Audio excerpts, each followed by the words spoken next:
Motivational Mondays. Happy Monday. It's Motivational Monday. I know it's late, but it's still Monday. So there you go. Let's just get to it. Today, I'm going to talk about a guy named Dr. Joe Dispenza. I have 3 of his books because I'm crazy. Or maybe I'm amazing. I don't know. But it's a pretty incredible story, and all of his stuff is scientifically based, so it's pretty incredible. I said that already, but just so you know, it's incredible.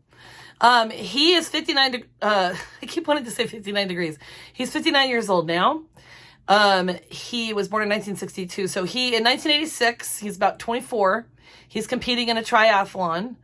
And while he's on the bike, he gets hit by an SUV. And he is taken to the hospital, and all the doctors are telling him he's never going to walk again. And the only way that he's going to walk again is by doing this risky surgery where they take out the bottom part of his spine and they infuse these metal rods in there. And he just went home and he said, no, I'm not going to do it. And they thought he was crazy. They were like, what do you mean you're not going to do this surgery? So he just decided, and I'm sorry, I do have a little bit of notes here, but he just decided that he was going to reconstruct himself, his spine and everything mentally. And there's different speculations between how many hours he did it a day. Sometimes it says 2, sometimes 3. But he did meditation for that long every day and mentally reconstructed his spine, himself. And he kept thinking, the power that made the body heals the body. The power that made the body heals the body. I mean, it's intense. It's amazing. So he just decided he was going to do that. So he would fall off track. He would think to himself in the middle of meditation, what if I'm in a wheelchair the rest of my life? And then he would have to start over again. And this is why it would take the hours, And then he would do it another time. And then he would think, should I sell my house? And then he would be off track. So he would have to start over again. So it took about 6 weeks, which seems like a long time. It probably seems like an eternity, doing this 2 to 3 hours a day. But he was focused. He said, I had nothing else to do. I had nowhere else to go. And sometimes this is the situations that people bring themselves out of things when you're there. And then he said suddenly at 6 weeks, things started to shift and he was feeling better and he was focusing better. And by 10 weeks, he was back at his chiropractic practice. And by 12 weeks, he was back competing and lifting and stuff. And he said, even 35 years later today, he still has rarely had any back pain. Isn't that crazy?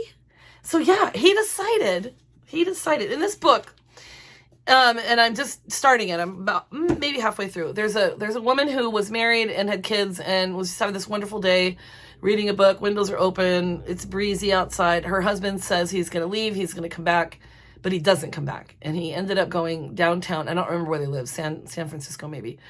And went downtown and jumped off a building and killed himself. And then her life just fell apart. And part of the reason, because your mind's very powerful. And part of the reason she was reliving that pain every day. She was talking about it all the time. She was thinking about it all the time. So your body can't really heal itself because it's just in this constant state of sorrow and panic and, all of that stuff. And so a lot of bad things happened. I mean, her body took a turn for the worse. She found Dr. Joe Dispenza and it took years and stuff, but she came out of that too. I mean, there's some incredible stories in here. And if you look at him up on YouTube, he's got lots of stories there too. And he's got like a website I'll put up here. He's got workshops and stuff that are amazing that I want to see, that I want to go to. I mean, sometimes you have to invest that time and that money, But he decided that long ago that if he came out of this injury, he would spend the rest of his life studying the mind-body connection and mind over matter. And so he did. And he went back to school. Everything shifted.